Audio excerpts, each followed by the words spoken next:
Hello દોસ્તો, આપ સર્વેનું હાર્દિક સ્વાગત છે અમારી આરકે એડ્યુકેટર યુટ્યુબ ચેનલ પર। મિત્રો, જો આપ ચેનલ પર નવા હો તો લાઇક શેર અને સબસ્ક્રાઈબ કરવાનું ભૂલતા નહીં।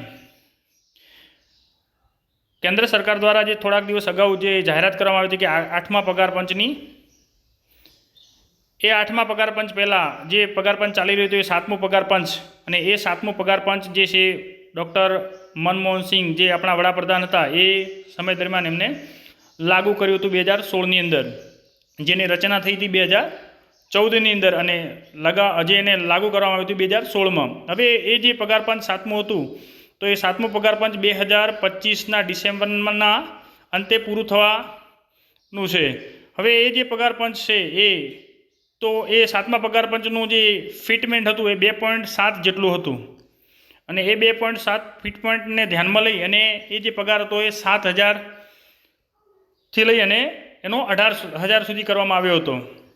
તો આ જે ફિટમેન્ટના આધારે લઈ અને પગાર ધોરણ નક્કી થતું હોય છે।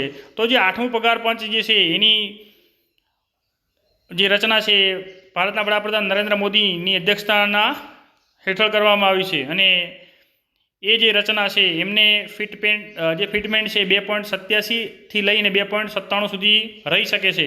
તો હવે આટલા ફિટમેન્ટ વચ્ચે કે જે કેન્દ્રના કર્મચારી છે એમનો કેટલો પગાર વધારો થઈ શકે છે, અને એમની જે જાહેરાત છે એ કેન્દ્રીય મંત્રી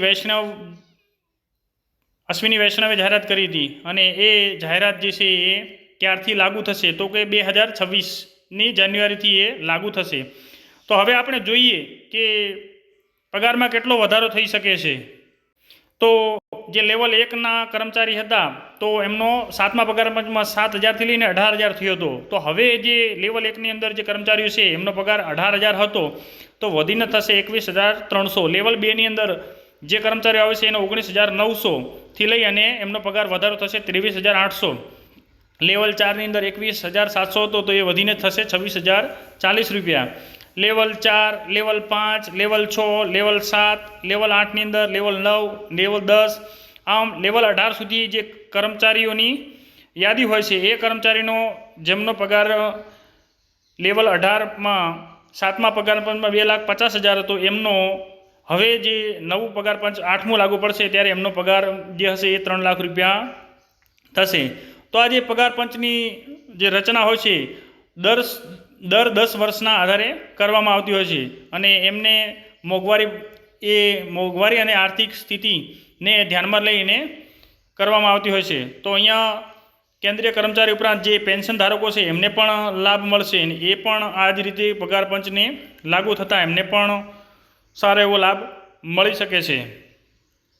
તો આ હતી અહીંયા કેટલીક જે 8મા પગાર પંચને લઈને જે રચના કરવામાં આવી છે અને એ રચનાથી થતા ફાયદાઓ વિશે અહીંયા આપણે તમારી સમક્ષ વિડીયો મૂક્યો છે।